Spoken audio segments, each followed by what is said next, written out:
We'll continue the discussion today regarding the session initiation protocol. As we said last time, session initiation protocol is the control protocol that is used for interactive applications for IP telephony and video conferencing.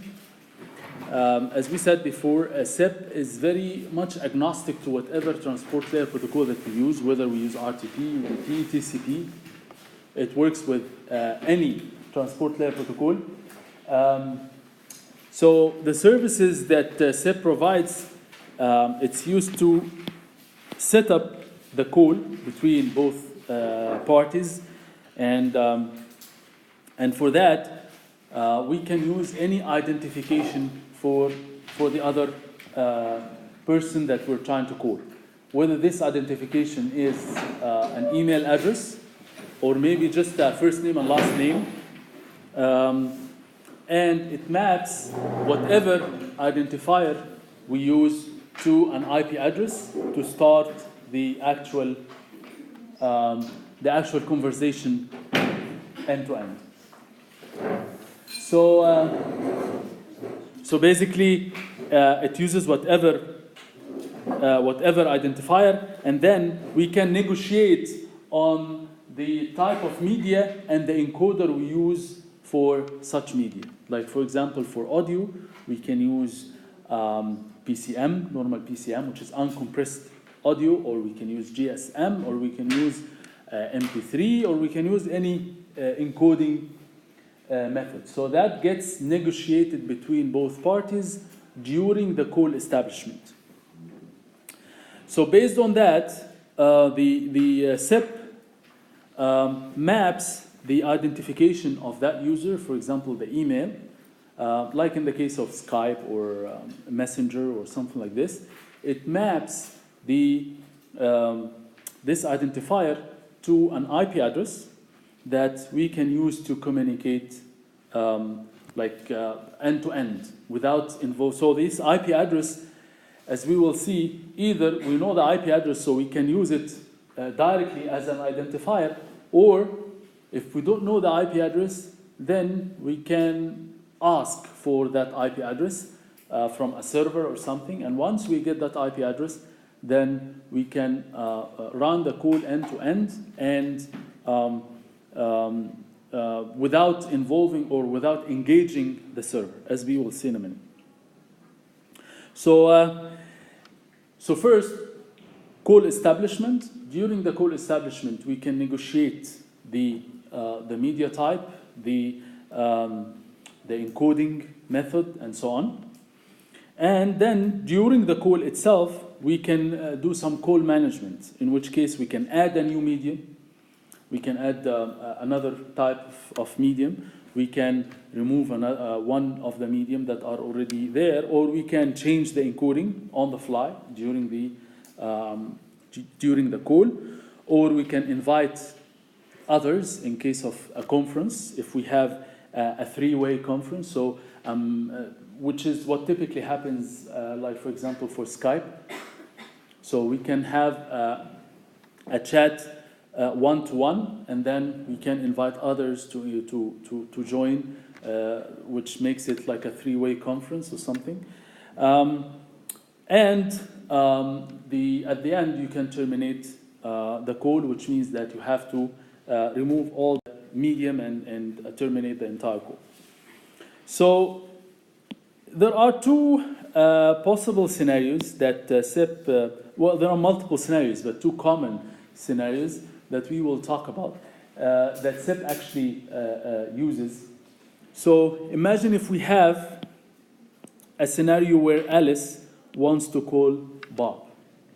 So in that scenario, we want to set up a call between Alice and Bob, where Alice has this IP address and Bob has this IP address, and Alice knows directly the IP address of Bob. So this is the easiest way, because then I can make the call directly without engaging any server. So I know all the information that I need to connect directly to Bob. In that case, I don't need to ask anyone else. So in that case, Alice will send what we call an invite message. As we will see in a minute, this invite message is text-based, so in that case, SIP is very much similar or analogous to HTTP. Okay, so it's an application level control protocol, and it's very much similar to HTTP, that it's text-based. So during this invite message, it will include the IP address of Bob. This invite message will be sent over UDP socket or TCP socket. It doesn't matter with what type of transport layer protocol, but typically these messages, they get sent using UDP socket. So it gets sent over a particular port number, which in that case it's 5060, and this is the default port number for SIP. This is the common port number for SIP. This invite message will include the IP address of Bob and will also include the type of encoder that that Alice is actually expecting from Bob, or that Alice actually receives. Bob will then respond with 200 OK, which is very much similar, as I said, to HTTP. So HTTP uses the same kind of response. And he says that he may actually respond back by saying, OK, so if it's 200 OK, this means that I accept the invitation, and I actually accept to send you PCM. So I accept all the aspects related to the invite message. And at the same time, you can send back saying, my preferred encoding is GSM, which doesn't have to be the same. So I can send using, so when I send here, I send using PCM, okay? And when I receive using GSM. So Bob says that I actually prefer to receive GSM encoded audio. And then, of course, Alice will acknowledge. So it's a three-way handshake, similar to any protocol. It's a three-way handshake. And once we establish this call, then Bob will start encoding the audio in the format that Alice expects, and the other way around. And in that case, here, the port that Alice is expecting the multimedia content, on one hand, it's different from this port, so remember that. And it's different from the other port as well. So in general, we use two different ports for sending and receiving, okay? Especially if we are using RTP over UDP. Because TCP supports bidirectional communication. But typically here, if we're using UDP or RTP over UDP, in that case, we use two different ports. So these ports are different.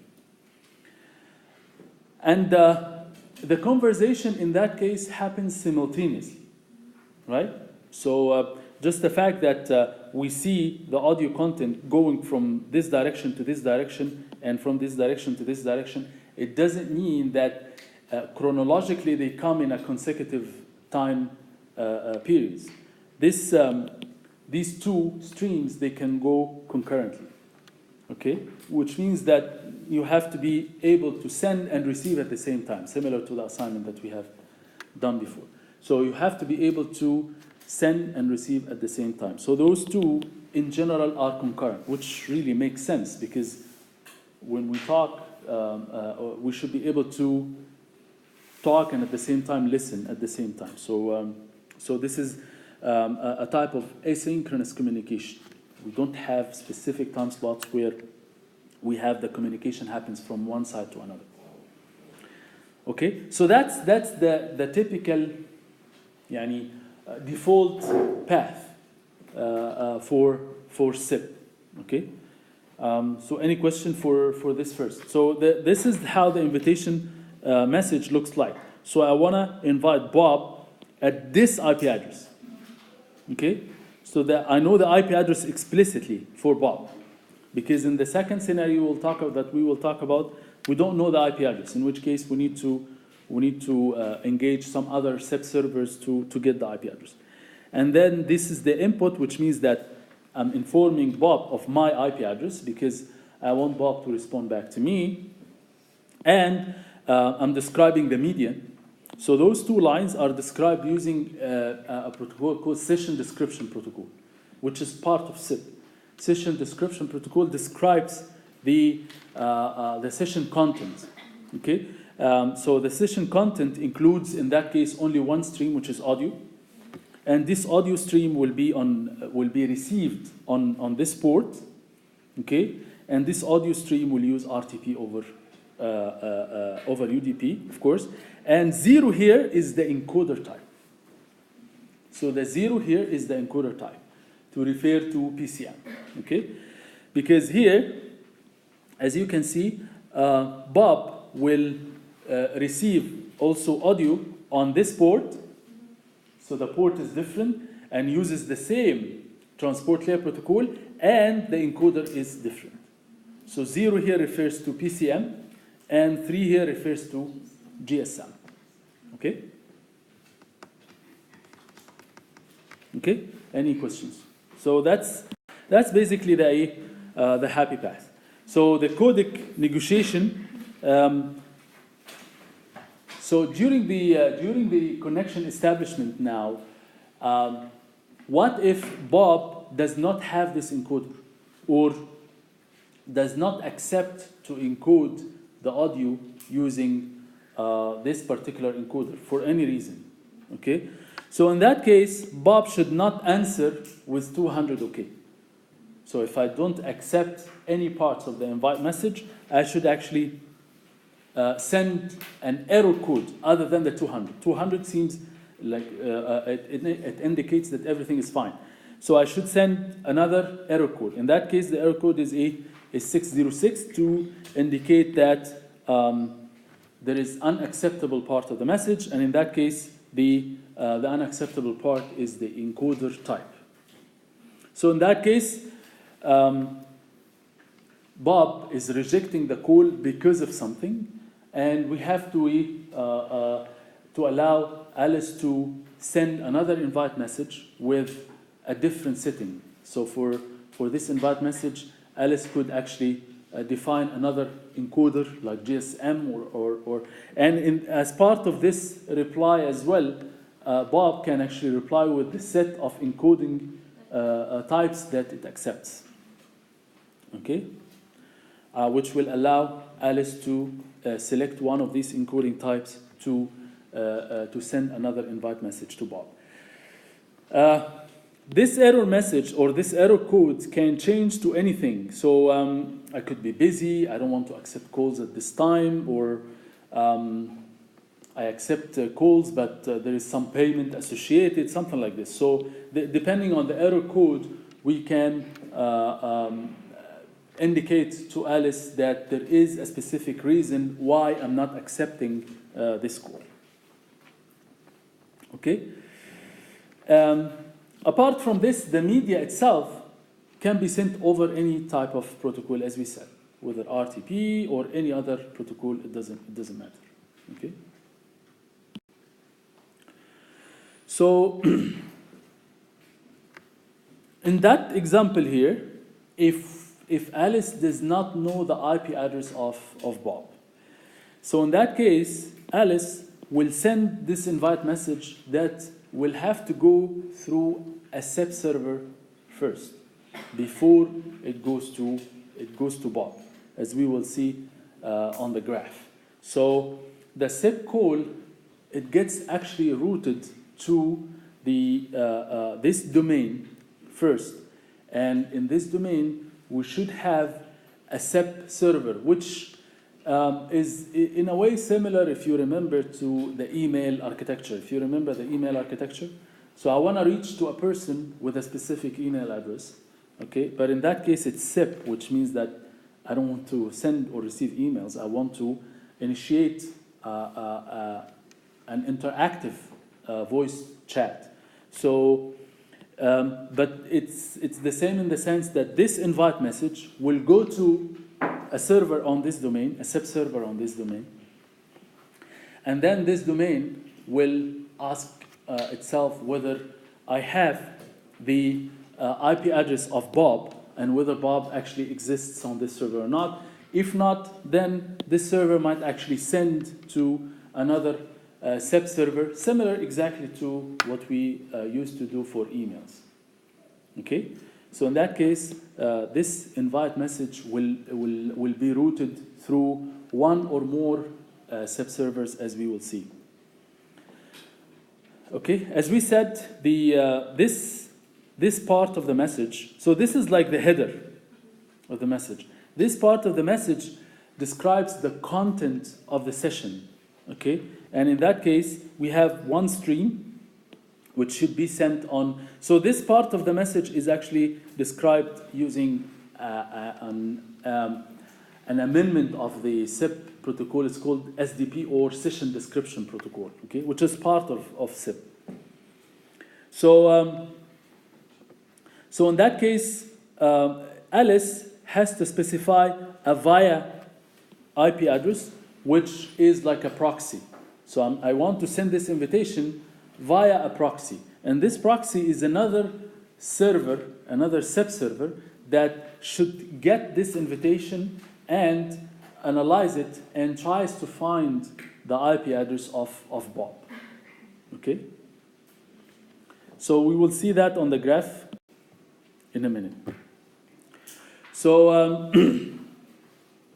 so if the caller wants to call a callee, but only has the email address, so this is what needs to happen. The reason for this is that why do I want to reach that person using the email, not the IP address? Okay, so why do you think I need to reach that person using the email, not the IP address? The email is easy to remember. That's a good reason. What else? We don't know the IP. Bravo alayki. Because we're using, this person might be using DHCP depending on the location that he or she is in, right? So the IP address might change. But the person should have one email address at least that he uses for this type of service. Okay? What else? The person could be actually using multiple IPs. So for example, when sometimes I get some notification for Skype calls on my iPad and my cell phone and my laptop all at the same time, right? So it's one email. I have one email on Skype, but I'm getting the notification on all the 3 devices at the same time. So that's because my Skype here registers on a server. My iPad registers on a server. It might be the same server or different server. And my laptop registers on another SIP server. So when the invite message comes to the server will actually will send the notification to all the 3 devices that are registered under that email address. Okay? So because each device has a separate IP address. Okay? So depending on the on this reason, we don't have the IP address, and we can communicate using the email. So in that case, I could actually have a rule, like here. I could have a rule that we don't typically use these rules, but SIP actually allows this as a protocol. SIP allows you to specify some rules. So if you are during the day, then you can use this IP, but if you are calling from a specific location, you can use this IP. So, but generally speaking, if you are using multiple devices, the notification will go to all these devices unless you are actually specifying certain rule. For example, you have no disturb on your cell phone, so the notification will not come to the cell phone, but will definitely come to your laptop, and so on and so forth. Okay. So. So SIP provides 2 major services. There is a SIP Registrar Server and a SIP Proxy Server. Exactly similar to in the email. If you remember, we have 2 server services that are running both on the same machine. Okay, so each SIP server will have those 2 services running. So the registrar is when you start Skype or when you start the SIP client, it will connect to the server and registers the fact that you are connected on this IP address to this service. Okay, so now you can have calls on this IP address of this device. Okay, so the registrar server is actually triggered when you actually start the SIP client. And there is the proxy server that takes your invitation message and then checks the registrar or the registration system to try to find the IP address of the callee or Bob in that case. Okay, so there's the registrar server and the proxy server, and both of them they run on the same SIP server. So when Bob starts the SIP client, the client sends the SIP register message to Bob's registrar server. So Bob, first, when it starts the client, it will send this message. So the message will have a register, and this is the SIP domain, and this is from Bob, and Bob is trying to register using this email address and using this IP address to the registrar server. Okay, so eventually, if Alice wants to send an invite message to Bob, it should actually, this invite message should be routed eventually to the same registrar server, in which case this registrar server will send the invite message directly to Bob's IP address. Okay, مفهوم كده? So that's how it goes. The SIP proxy is it actually facilitates the routing of the invite message to the registrar server. Okay, so Alice sent the invite message to her proxy server, which will then take this message and send it to the domain where Bob is actually registered, and it might actually go through 1 or 2 or 3 different servers until it hits the registrar server of Bob, in which case the registrar server will contact Bob directly. And once Bob is contacted and notified, if Bob says, I accept, later on the servers are out. خلاص, there is an end-to-end communication with all the multimedia content, and all the servers, they are out. So the servers are only there to facilitate the initial connection. Once the initial connection is done, servers are out, and we are one-to-one, we can communicate directly. So the main responsibility of the proxy server is just to route the SIP messages to the proper device for Bob. Okay? Once the callee sends back the response, the proxy will send this response back to Alice, and from now, خلاص, the servers are out, and we can communicate directly. So that's how it looks like. So first, this is the client of Alice, and Alice wants to send an invite message. So the invite message will be sent to the proxy server, which is the local on the local domain of Alice. Okay, this proxy server may actually contact the proxy server of Bob. Okay, but this proxy server. So actually, in this example, we're not using Alice and Bob in that case. We're using Jim, and we're using another and Keith. It doesn't matter. But Jim wants to send an invite message to Keith, and Keith actually happens to be on this domain initially, or at least that's how this proxy knows about Keith. Okay.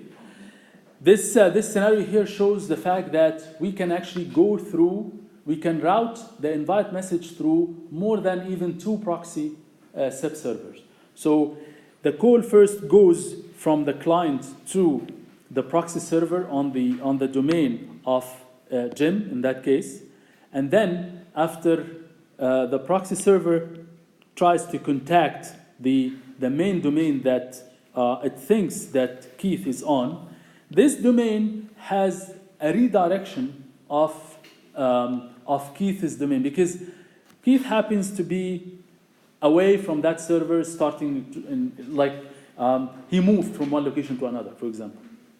So the information here might not be updated, and in that case, this proxy server will redirect the call to another server. So the sequence happens as follows. The client sends to the local domain, and the local domain sends to the remote domain, but the remote domain redirects the call. So it will send back a response saying, I don't have the information for Keith, but please try to contact this proxy, which should have the information for Keith. That's because Keith has actually moved from this domain to this domain at some point. So in that case, the proxy server will take this response and will send to the proper proxy server, which will forward the message to Keith. And then once the response comes back, all these servers are out. These servers are out, and then we can contact each other using the IP address directly, and using either RTP over UDP or either TCP. تفضل يا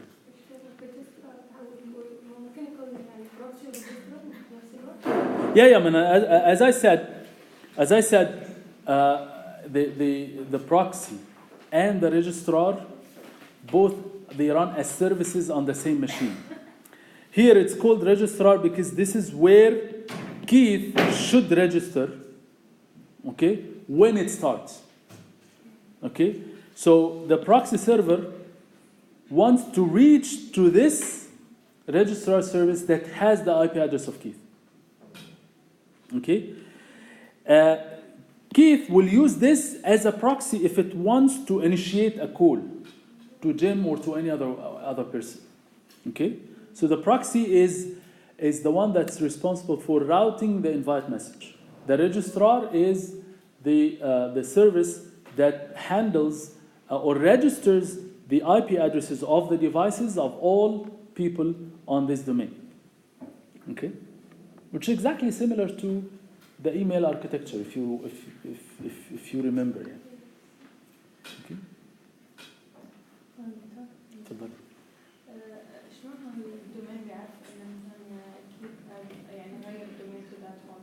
Yeah, there are certain rules that when a person moves from one domain to another, this registrar will record the fact that he moved to another location.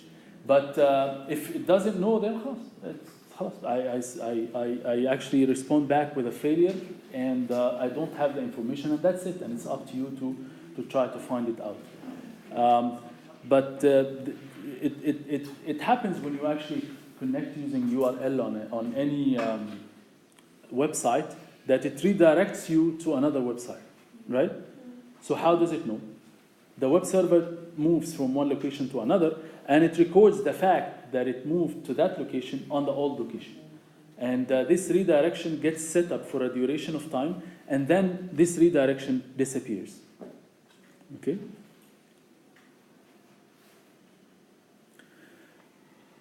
So, any questions? So this redirection is actually a very specific scenario, and it doesn't actually happen very often. But this scenario is the common one. So typically, you send to the local SEP server, and the SEP server will communicate to the remote SEP server, and the remote SEP server will contact the person directly. But this is a very specific case where the person has actually moved from one location to another, and for some reason or another, we have the fact that he moved on the old machine, in which case we will do the redirection. So the redirection is a very specific scenario that does not happen very often. Okay, so any questions so far? Clear? Clear or not clear at all? Yeah. I suppose that actually this is not new. يعني هو, as you can see, SIP tries to use some mix between HTTP as a text-based protocol, right, with some concepts from the email architecture, the fact that you have a local email server and a remote email server, and each domain will have its own server. So it's similar in that way. But we're using that here for multimedia communication, in which case that once we facilitate the call, then all these servers are out and we communicate directly to encode the multimedia content end-to-end directly without engaging the servers anymore. Okay, but this actually makes SEP very scalable, and that's why they use it very commonly. All the IP telephony that we have, and here, well, Cisco telephony, all the IP conferencing type of services, they use SIP, because there is another protocol called H.323, which we will talk about in a second. But SIP is actually much more commonly used, because mainly SIP is very simple, and it's text-based, and it's scalable. The architecture is very scalable, similar to the email. The email is very, very scalable, and as well, it's agnostic to the type of protocol that you use. So you can use TCP if you want, or you can use RTP over UDP. You can use any other protocol. It doesn't matter. It's not tied to a specific transport layer protocol. Okay? Of course, being simple and text-based and stuff, this actually